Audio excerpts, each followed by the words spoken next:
এটার নাম হচ্ছে মসজিদ আল বকর আল সিদ্দিক। ওকে, এটা একটু দেখে আসে।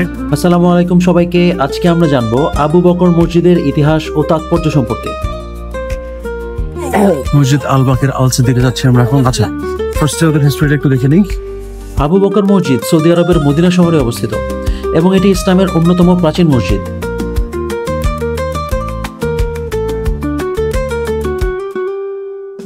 মসজিদটির নামকরণ করা হয়েছে আবু বকর আল সিদ্দিকের নামে, যিনি ছিলেন ইসলামের প্রথম খলিফা এবং নবী হযরত মুহাম্মদ সাল্লাল্লাহু আলাইহি ওয়াসাল্লামের ঘনিষ্ঠ সাহাবী।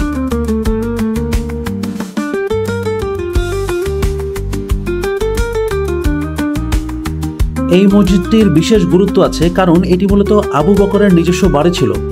যখন নবী মুহাম্মদ সাল্লাল্লাহু আলাইহি ওয়াসাল্লাম মদিনায় হিজরত করেন তখন আবু বকরের বাড়ি ছিল মুসলিম সম্প্রদায়ের নামাজ ও আলোচনা করার জায়গা।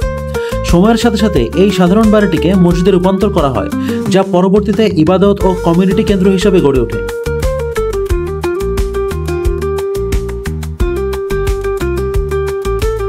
আবু বকর মসজিদ বহুবার সংস্কার ও সম্প্রসারণের মধ্যে দিয়ে গেছে, যাতে বেশি সংখ্যক মুসল্লি নামাজ পড়তে পারেন। যদিও মসজিদটিকে আধুনিক করা হয়েছে, তবুও এর ঐতিহাসিক গুরুত্ব অক্ষুণ্ণ রয়েছে।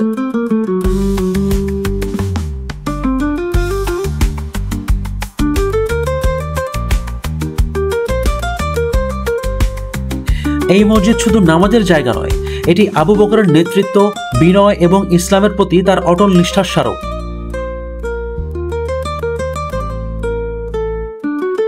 আবু বকর মসজিদ পরিদর্শন করলে আমরা ইসলামের ইতিহাসের সঙ্গে সরাসরি সংযোগ স্থাপন করতে পারি এবং ইসলামের মহান ব্যক্তিদের জীবন থেকে শিক্ষা নিতে পারি।